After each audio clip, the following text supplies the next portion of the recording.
Assalamualaikum warahmatullahi wabarakatuh. Perkenalkan, nama saya Aisyah Zarfana Saldina. Di sini saya akan menjelaskan sedikit tentang pertumbuhan dan perkembangan. Nah, teman-teman tahu nggak sih apa itu perbedaan pertumbuhan dan perkembangan? Mari kita simak baik-baik.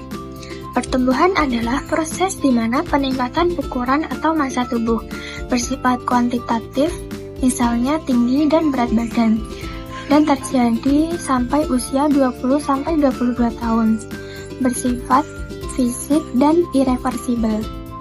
Sedangkan perkembangan adalah proses di mana perubahan dalam struktur dan fungsi tubuh bersifat kualitatif, mencakup aspek psikologis dan fungsional, berlangsung seumur hidup dan bisa reversibel. Nah, selanjutnya ada tahapan pertumbuhan fisik. Ada 5 tahapan. Yang pertama, bayi usia 0-2 tahun. Pertumbuhan mulai pesat dan mulai bisa berjalan. Masa penting untuk stimulasi sensorik dan motoriknya. Yang kedua, tahapan anak usia 2-12 tahun, di mana fungsi motorik halus dan kasarnya mulai berkembang, mulai belajar bersosialisasi, mengembangkan bahasa, serta membangun konsep moral. Yang ketiga, remaja usia 12-18 tahun, di mana ia mengalami pubertas, perubahan hormonal, masa pencarian identitas, dan penguatan harga diri.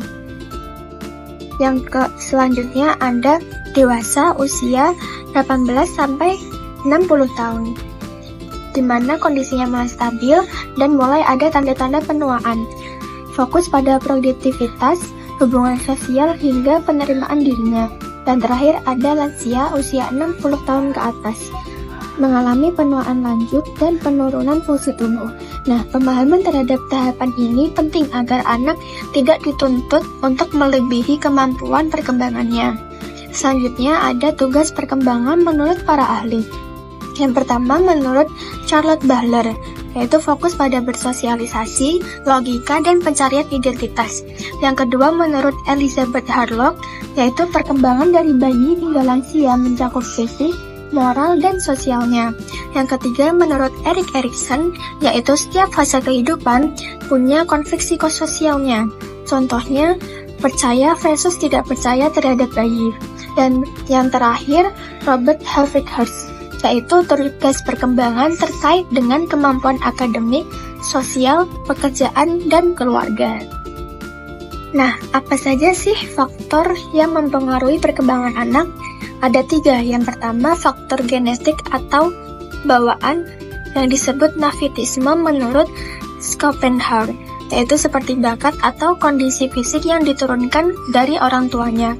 Yang kedua, ada faktor lingkungan atau empirisme menurut John Locke, seperti pola asuh, pendidikan, nutrisi, dan interaksi sosialnya. Dan yang terakhir ada kombinasi keduanya atau konvergensi menurut Roystrom, yaitu anak lahir dengan potensinya masing-masing. Tetapi bagaimana potensi itu berkembang sangat bergantung pada pengalaman hidupnya. Nah, yang terakhir ada tips untuk orang tua dan pendidik agar perkembangan anak itu bisa menjadi lebih baik. Yang pertama, berikan nutrisi yang seimbang dan stimulasi yang cukup sejak dini. Yang kedua, ciptakan lingkungan yang positif dan komunikatif. Yang ketiga, jangan membandingkan perkembangan anak karena tiap anak itu mempunyai kecepatan yang berbeda-beda. Yang keempat, berikan kesempatan anak untuk mengeksplorasikan dirinya dengan belajar melalui bermain. Dan yang terakhir, kenali sinyal keterlambatan perkembangan dan konsultasikan dengan profesional jika perlu.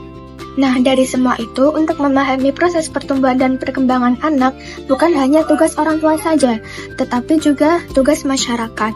Dengan pengetahuan ini, kita dapat bersama-sama menciptakan lingkungan yang mendukung tumbuh kembang anak secara optimal, baik secara fisik, emosional, sosial, maupun intelektual.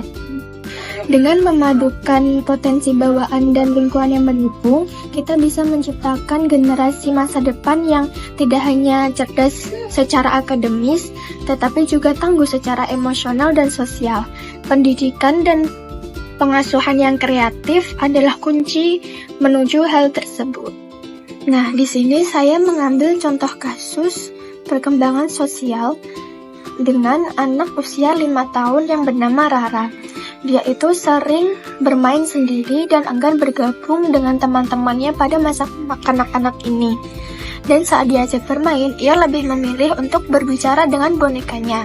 Nah, dari hasil penelitian tersebut, Rara ini masih berada di fase ketiga menurut Charlotte Bahler, yaitu masa sosialisasi awal.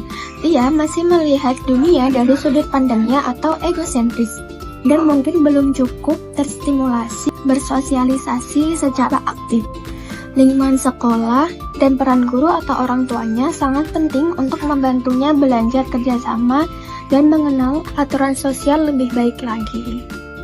Nah, mungkin itu saja yang bisa saya sampaikan. Kurang lebihnya mohon maaf. Wassalamualaikum warahmatullahi wabarakatuh.